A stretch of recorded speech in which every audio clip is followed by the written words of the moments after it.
আল্লাহ পাক রব্বুল আলামিন এমন ওই বান্দাকে লক্ষ্য করে ফেরেশতাদেরকে বলেন, হে ফেরেশতারা, আমার ওই বান্দা, যে বান্দা যৌবনকালে ইবাদত করেছে, এখন আর বার্ধক্যের কারণে তাহাজ্জুদের নামাজ পড়তে পারে না, প্রতিদিন তাহাজ্জুদের নামাজ আমার বান্দার আমলনামায় লিখতে ভুল করিস না। প্রতিদিনই লিখিস আমার বান্দা তাহাজ্জুদের নামাজ পড়েছে, প্রতিদিনই আমার বান্দার আমলনামায় লিখিস জামাতের সাথে সে নামাজ আদায় করতেছে। ফেরেশতারা বলে, আল্লাহ, আপনার বান্দা একদিনও তাহাজ্জুদের নামাজ পড়ে না, কেন লিখবো?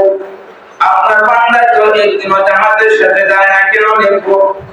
আল্লাহ বলেন, ফেরেশতারা রে, যৌবনকাল থেকে বৃদ্ধকালে কে বানাইছেন?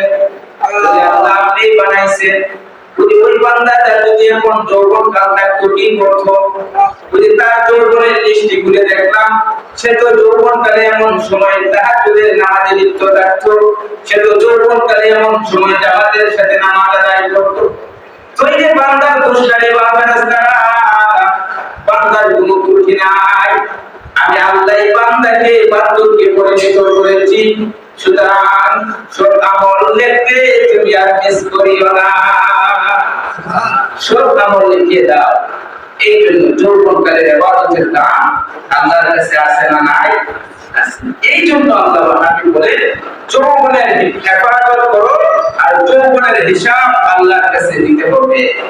দিতে হবে না? দিতে হবে না? যৌবনকালে রক্ত গরম থাকে, কি গরম থাকে? রক্ত গরম থাকে, শেষ বয়স আসলে রক্ত ঠান্ডা হয়, মেজাজ ঠিক থাকে। যৌবনকালে কি করতে হয়? এটা যুবক বুঝতে পারে না, কারণ রক্ত গরম, কোনটা ন্যায় কোনটা অন্যায় তার মেজাজে যখন আসে না। এই জন্য আল্লাহর হাবিব বলেন, সর্বপ্রথম বান্দাকে যৌবনের হেফাজত করতে হবে, বান্দাকে কিয়ামতের ময়দানে যৌবনকালের হিসাব দিতে হবে।